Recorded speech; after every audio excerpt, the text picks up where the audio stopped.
Shalom, perkenalkan nama saya Alexander Tanau, NIM 20520240003.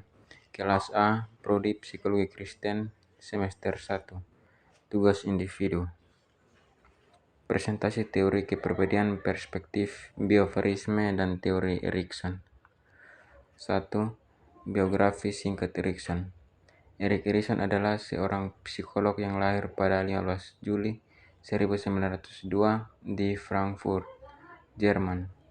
Ia dikenal karena teorinya tentang perkembangan psikososial yang mencakup 8 tahap sepanjang kehidupan manusia. Erikson mengembangkan konsep ini sebagai peluasan dari teori Freud yang fokus pada pengaruh sosial dan budaya dalam perkembangan kepribadian. Ia juga dikenal karena istilah kebingungan identitas yang merujuk pada tantangan yang dihadapi individu dalam menemukan identitas mereka, terutama selama masa remaja. Erikson meninggal pada 12 Mei 1994 di Amerika Serikat. 2. Manusia dalam pandangan Erikson. Dalam pandangan Erikson, manusia dipandang sebagai makhluk sosial yang terus berkembang sepanjang hidupnya. Ia percaya bahwa perkembangan kepribadian tidak hanya dipengaruhi oleh faktor biologis, tetapi juga oleh interaksi sosial dan pengalaman budaya. Erikson menekankan bahwa setiap individu menghadapi tantangan psikososial yang unik pada setiap tahap kehidupan yang mempengaruhi perkembangan identitas dan kepribadian mereka. Dengan demikian, manusia dianggap sebagai entitas yang aktif dalam membentuk diri mereka melalui pengalaman dan hubungan dengan orang lain. 3 konsep utama teori Erikson. Teori Erikson terdiri dari beberapa konsep kunci yang menjelaskan bagaimana individu berkembang melalui berbagai tahap kehidupan. Teori utama, kebingungan identitas. Kebingungan identitas adalah salah satu konsep sentral dalam teori Erikson ini, menjadi ketika individu tidak dapat menemukan atau memahami siapa mereka, terutama selama masa remaja. Erikson berpendapat bahwa identitas yang kuat diperlakukan untuk mencapai kesejahteraan psikologis dan sosial.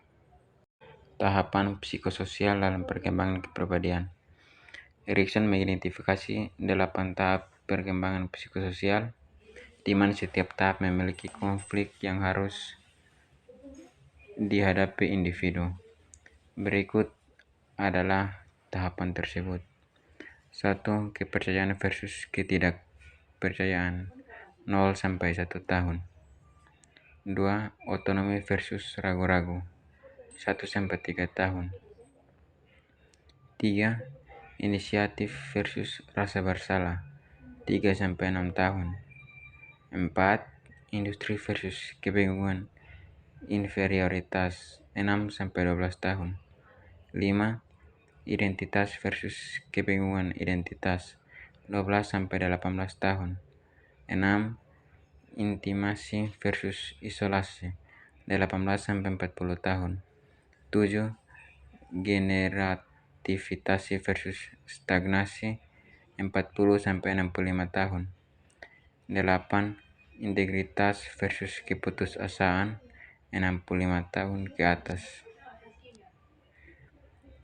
Setiap tahap memiliki tantangan yang harus dihadapi dalam keberhasilan dalam menyelesaikan konflik ini akan mempengaruhi perkembangan kepribadian individu di tahap-tahap berikutnya. Kesimpulan, tahap teori kepribadian Erikson memberikan wawasan yang mendalam tentang bagaimana individu berkembang melalui interaksi sosial dalam pengalaman hidup. Dengan memahami tahapan perkembangan psikososial ini, kita dapat lebih menghargai kompleksitas perjalanan hidup manusia dan pentingnya identitas dalam pembentukan kepribadian. Kesimpulan dari tahap konflik dan contoh-contoh teori Erikson. Teori perkembangan psikososial Erik Erikson terdiri dari 8 tahap yang mencakup seluruh rentang kehidupan manusia dari bayi hingga lansia. Setiap tahap memiliki konflik utama yang harus dihadapi individu, dan keberhasilan dalam menyelesaikan konflik tersebut berkontribusi pada perkembangan kepribadian yang sehat. 1. Kepercayaan versus ketidakpercayaan. 0-1 tahun. Konflik bayi harus belajar untuk mempercayai orang tua dan lingkungan. Contoh, bayi yang mendapatkan perhatian dan perawatan yang konsisten akan mengembangkan rasa percaya, sedangkan bayi yang sering ditinggalkan mungkin merasa tidak percaya. 2. Otonomi versus ragu-ragu. 1-3 tahun. Konflik anak belajar untuk mandiri dan mengambil keputusan. Contoh, anak yang didorong untuk memilih pakaian sendiri merasa lebih mandiri, sementara anak yang terlalu dikontrol mungkin merasa ragu-ragu. 3. Inisiatif versus rasa bersalah. 3-6 tahun. Konflik anak berusaha mengambil inisiatif dalam aktivitas. Contoh, anak yang didukung dalam permainan kreatif merasa percaya diri, sedangkan anak yang dihukum karena ide-ide mereka mungkin merasa bersalah. 4. Industri versus inferioritas. 6-12 tahun. Konflik anak berusaha menunjukkan kemampuan di sekolah dan sosial. Contoh, anak yang aktif dalam kegiatan ekstrakurikuler dan mendapatkan pujian merasa kompeten, sedangkan anak yang merasa tidak mampu bersaing mungkin merasa inferior. 5. Identitas versus kebingungan. Identitas. 12-18 tahun. Konflik remaja mencari identitas diri dan tempat dalam masyarakat. Contoh, remaja yang mengeksplorasi berbagai minat dan mendapatkan dukungan akan menemukan identitas, sedangkan yang tertekan untuk mengikuti norma mungkin mengalami kebingungan identitas. 6. Intimasi versus isolasi. 18-40 tahun. Konflik individu berusaha membangun hubungan intim. Contoh, dewasa muda yang menjalin hubungan romantis yang sehat merasa terhubung, sementara yang kesulitan dalam hubungan mungkin merasa tersaing.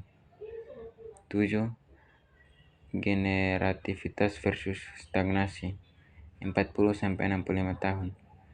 Konflik individu berusaha memberikan kontribusi kepada generasi berikutnya. Contoh, individu yang terlibat dalam kegiatan sukarela merasa produktif, sedangkan yang merasa tidak berdaya mungkin mengalami stagnasi. 8. Integritas versus keputusan. 65 tahun ke atas. Konflik lansia merenung hidup mereka dan pencapaian. Contoh, lansia yang merasa puas dengan hidupnya akan merasakan integritas, sedangkan yang merasa menyesal mungkin mengalami keputusasaan. Kesimpulan umum, setiap tahap dalam teori Erikson menyoroti pentingnya dukungan sosial dan pengalaman positif dalam membantu individu mengatasi konflik yang dihadapi. Keberhasilan dalam setiap tahap berkontribusi pada perkembangan kepribadian yang sehat dan seimbang, sementara kegagalan dapat mengakibatkan masalah psikologis di kemudian hari. Sekian dan terima kasih. Shalom.